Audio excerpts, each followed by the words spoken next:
नमस्कार जयंत प्यारे साथियों, स्वागत है आपके अपने चैनल लोधी कैंपस में। आप सबके लिए रेलवे एनटीपीसी के प्रीवियस ईयर के पेपर का सॉल्यूशन लेके आ चुका हूं। तो आज जो अपन सॉल्व करने वाले हैं वो रीजनिंग के क्वेश्चन सॉल्व करने वाले हैं। ठीक है, ये है 9/5/2022 के पेपर का सॉल्यूशन है। निश्चिंत रहेगा, आपको पूरा सॉल्यूशन मिलेगा और बिल्कुल आसान तरीके से आपको बताया जाएगा। तो वीडियो को पूरा देखना, वीडियो के एंड तक जरूर देखना। और आपको क्या करना है, वीडियो को रोक के क्वेश्चन सॉल्व करना है। ठीक है, तभी आपको पता चल पाएगा आपके क्वेश्चन बन रहे हैं या नहीं बन रहे हैं। तो जल्दी से वीडियो को रोकें और इस क्वेश्चन को सॉल्व करें। ये रहा पहला क्वेश्चन स्क्रीन पर आपके सामने, तो जल्दी से इस क्वेश्चन को सॉल्व करिएगा। एनटीपीसी का क्वेश्चन है, ये आपके पेपर में इस तरह के क्वेश्चन आते हैं।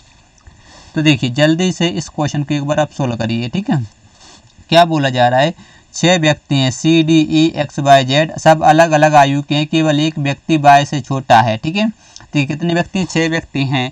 बोला जा रहा है केवल एक व्यक्ति Y से छोटा है, केवल एक व्यक्ति जो है Y से छोटा है। ठीक है, मतलब Y यहाँ रहेगा इससे छोटा, केवल एक व्यक्ति। यदि मान लीजिए यहाँ पर क्या कर देते हैं, बड़ा कर देते हैं इस साइड, ठीक है, और इस साइड क्या कर देते हैं, जल्दी से बताइएगा, छोटा कर देते हैं। तो केवल एक व्यक्ति बोला जा रहा है Y से छोटा। यहाँ पर देखिए Y से छोटा क्या, केवल एक व्यक्ति। तो Y यहाँ बैठ जाएगा, यहाँ पर A बैठ जाए, तो बचे कितने, जल्दी से बताइए। 6 व्यक्ति हैं टोटल। यहाँ पर देखिए टोटल व्यक्ति हैं कितने, 6। तो 1 2 3 4 5 6, टोटल 6 व्यक्ति, मतलब 4 इस साइड होंगे। ठीक है, मतलब 4 क्या होंगे, वो Y से बड़े होंगे। तो देखिए X E से बड़ा है किंतु D से छोटा। अब यहाँ इसको अपन यहाँ पर लिखते हैं, X क्या बोला जा रहा है, E से बड़ा है। मान लीजिए यदि E A है तो X क्या है, इससे बड़ा है। फिर देख किंतु, लेकिन, किंतु, परंतु, ये और जो, जिसके, इस जो शब्द है इससे आपको रिलेट करना पड़ता है। किंतु का जो मतलब है वह किससे, जल्दी से बताइएगा, फटाफट से बताइएगा, दूसरे वाले शब्द से। तो E से छोटा है, E से छोटा कौन है, जल्दी से बताइएगा, D है। तो इस प्रकार से अपन लिख सकते हैं कि नहीं लिख सकते, बिल्कुल लिख सकते हैं। ठीक है, फिर आगे पढ़िए, E जो है वह Y से बड़ा है। अब E है Y से बड़ा, ठीक है, E जो किससे बड़ा है, Y से। तो यदि Y को अपन यहाँ पर बैठा देंगे तो यहाँ एक व्यक्ति और रहेगा। ठीक है, देखिए 1 2 3 4 5 व्यक्ति ऑलरेडी बैठ चुके हैं। लेकिन आगे पढ़िए, ना तो D ना C सबसे बड़ा है, ना तो D ये रहा, ना C सबसे बड़ा है। तो C को यदि अपन यहाँ पर बैठा दें तो एक यहाँ पर बच जाएगा, जो भी होगा। देखिए यहाँ पर कौन आ सकता है, C आ सकता है। यहाँ पर क्या आ जाएगा, D आ जाएगा। इसके बाद E आ जाएगा, और E के बाद क्या, X है। ठीक है, X ही, हाँ। तो बचा कौन बचा, जल्दी से बताइए, Z। तो Z यहाँ पर आ सकता है कि नहीं आ सकता, जल्दी से, बिल्कुल आ सकता है। ठीक है, तो आपसे पूछा क्या है, तो कितने व्यक्ति Z से बड़े हैं, Z से बड़े कितने व्यक्ति हैं, बताइए। एक भी नहीं है, शून्य। तो एक भी नहीं, यानी ऑप्शन नंबर 2 क्या हो जाएगा आपको, बिल्कुल राइट आंसर बन जाएगा। ठीक है, सिंपल सा तरीका था, बिल्कुल आसान क्वेश्चन था। तो बढ़ते हैं आज के दूसरे क्वेश्चन को। लीजिए दूसरा क्वेश्चन स्क्रीन पर आपके सामने आ चुका है। तो जल्दी से इस क्वेश्चन का आंसर बताइएगा। बहुत ही अच्छा क्वेश्चन है, सिंपल सा क्वेश्चन है, जल्दी से इस क्वेश्चन का आंसर बताइएगा। बोला जा रहा है, कक्षा में आयोजित एक परीक्षा में रमेश का स्थान शीर्ष से 16वां है और नीचे से 21वां है। केवल 21 विद्यार्थी परीक्षा में पास हुए। कितने व्यक्ति पास हुए, 21। तो कक्षा में कुल कितने विद्यार्थी फेल हुए, आपको बताना। तो जल्दी से इस क्वेश्चन का आंसर बताइएगा। देखिए ऊपर से जो बोला जा रहा है वह कौन सा है, 16वां है। मान लीजिए इधर से यदि कौन सा, जल्दी से बताइएगा, 16वां है। ठीक है, ऊपर से यदि ये अपन ऊपर मान लें तो ऊपर से कौन सा है, 16वां।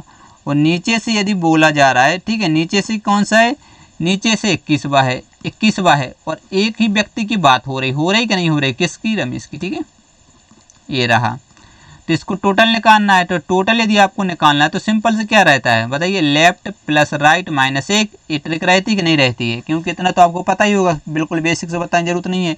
तो देखिए कि क्या है, 16 प्लस क्या हो जाएगा, 21 माइनस 1। इनको जोड़ देंगे तो कितना आ जाएगा, 3 और 7 37 माइनस 1। तो टोटल व्यक्ति कितने निकल आए, जल्दी से बताइए, 36 निकल आए, निकले 36 के नहीं। तो बोला जा रहा है टोटल व्यक्ति 36 हैं, 21 विद्यार्थी क्या हुए, पास। यदि पास हुए कितने, जल्दी से बताइएगा, पास जो व्यक्ति हुए वह कितने हुए, 21। तो फेल कितने हो गए, घटा देंगे, फेल का आंसर आ जाएगा। ठीक है, ये क्या आ जाएगा, जल्दी से बताइएगा, फेल। तो फेल कितने हुए, जल्दी से बताइएगा, 15। यानी ऑप्शन नंबर 4 आपका बिल्कुल राइट आंसर हो जाएगा। ठीक है, कोई दिक्कत बिल्कुल नहीं होगी, सिंपल सा क्वेश्चन था। एक बार और इसको आप देख लीजिएगा, आपको और बता दें। देखिए बोला जा रहा था शीर्ष, रमेश कैसा, शीर्ष से 16वां, तो अपन ऊपर से 16वां और नीचे से कौन सा, 21वां, नीचे से 21वां। आप टोटल निकाल लेंगे, लेफ्ट प्लस राइट या फिर टॉप। ठीक है, टॉप प्लस बॉटम, ये होता है कि नहीं होता, जल्दी से बताइएगा। और माइनस क्या कर देते हैं, 1 कर देते हैं। ठीक है, इतनी बात समझ में आई। तो टोटल अपन ने निकाली 36। अब जिसमें से पास हुए वो कितने, 21, तो फेल कितने हुएंगे, पास को घटा देंगे, फेल निकल आएगा। सिंपल सा क्वेश्चन था। चलिए बढ़ते हैं अगले क्वेश्चन को। लीजिए अगला क्वेश्चन स्क्रीन पर आपके सामने आ चुका, तो जल्दी से इस क्वेश्चन का आंसर बताइएगा। ठीक है, फटाफट से इस क्वेश्चन का आंसर बताएं। अगला क्वेश्चन आपके सामने आ चुका है, कथन निष्कर्ष का क्वेश्चन है। जल्दी से इस क्वेश्चन का आंसर बताइए। कथन क्या है, सभी साल्सा जैज है। ठीक है, क्या बोला जा रहा है, सभी साल्सा क्या है, जैज है। और कोई जैज कथक नहीं है। कोई जैज क्या नहीं, जल्दी से बताइए, कथक नहीं है। कोई भी जैज कथक नहीं है। ठीक है, चलिए ये आपका डायग्राम बन चुका है। तो अब जल्दी से इसका आंसर बताने की एक बार कोशिश करिएगा। ठीक है, फटाफट से इसका आंसर बताइएगा।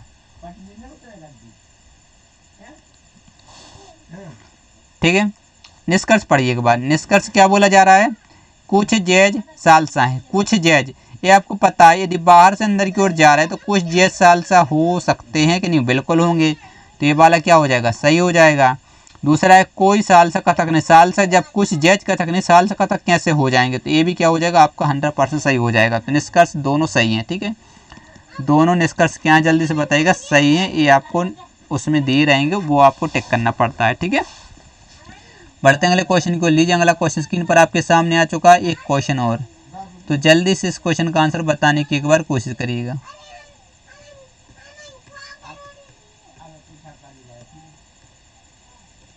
बड़ी दिक्कत बनती है यार।